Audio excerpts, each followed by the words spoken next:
Welcome to This Explainer. Today, we are going to dive right into the invisible force that is quietly but constantly draining your resources.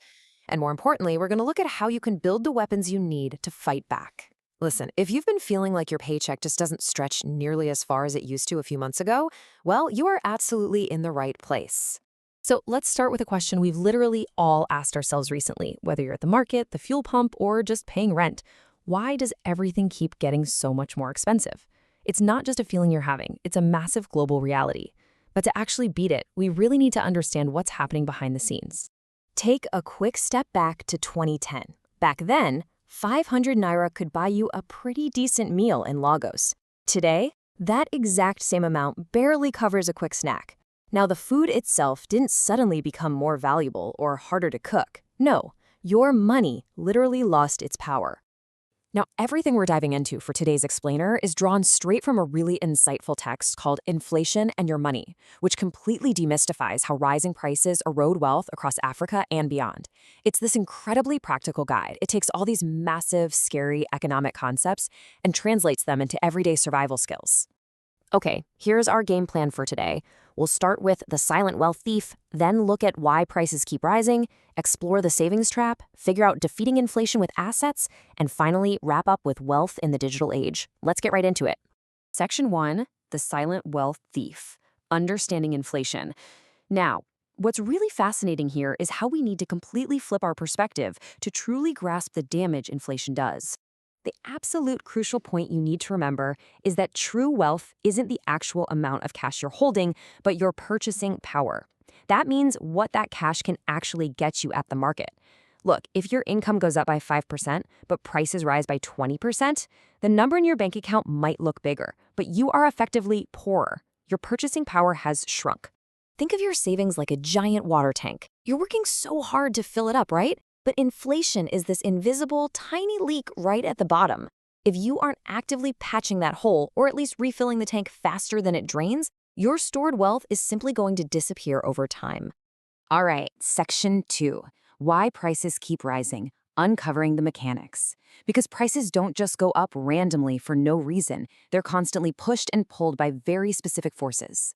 The first force is what economists call demand-pull inflation. Imagine 500 people all trying to buy just 100 bags of rice at the local market. The sellers immediately see all this crazy high demand, so naturally they raise their prices. The buyers end up competing for that limited supply. It's the classic case of way too many buyers chasing too few goods. But that leads us to ask, what happens when it's not just about a bunch of eager buyers? What happens when the everyday tomato seller suddenly has to pay twice as much for fuel and transport just to get their goods to the market? Well, they certainly can't just absorb that massive loss, so they pass those extra expenses right on to you, the customer. This is cost-push inflation. It's exactly why rising fuel prices cascade into the cost of nearly everything, from transportation to the actual food on your table. When the cost of doing business goes up, the price tag goes up too. Simple as that. Now, there are a few other major drivers in the mix too. If a country's exchange rate weakens, imported goods like phones, electronics, machinery, they instantly become more expensive. That's imported inflation. Global supply chain disruptions can cause huge shortages.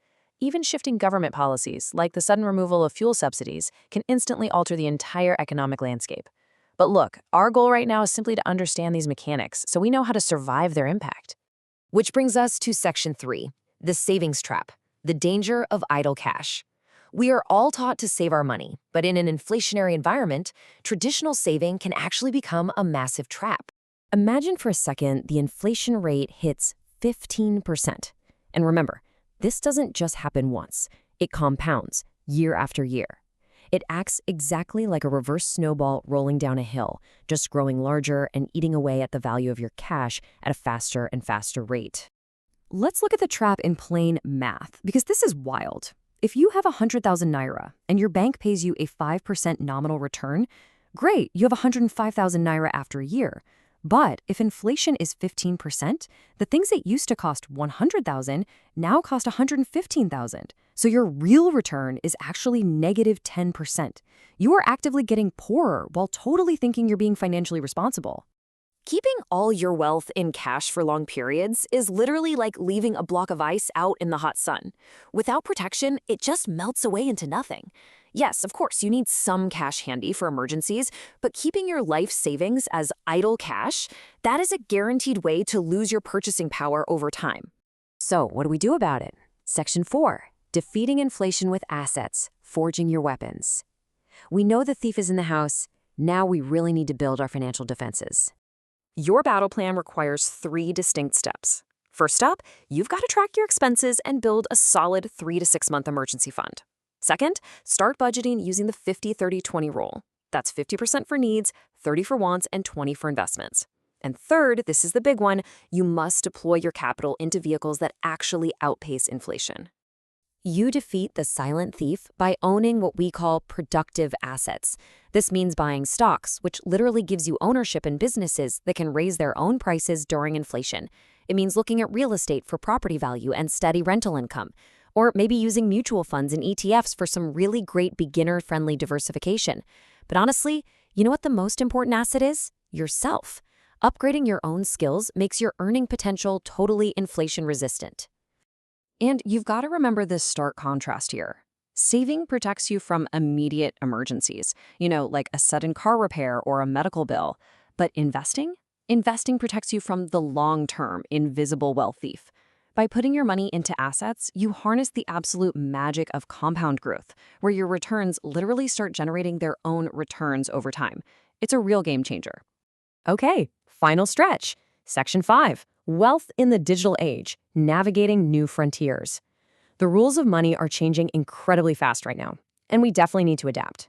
Technology allows us to build multiple income streams easier than at any other point in history.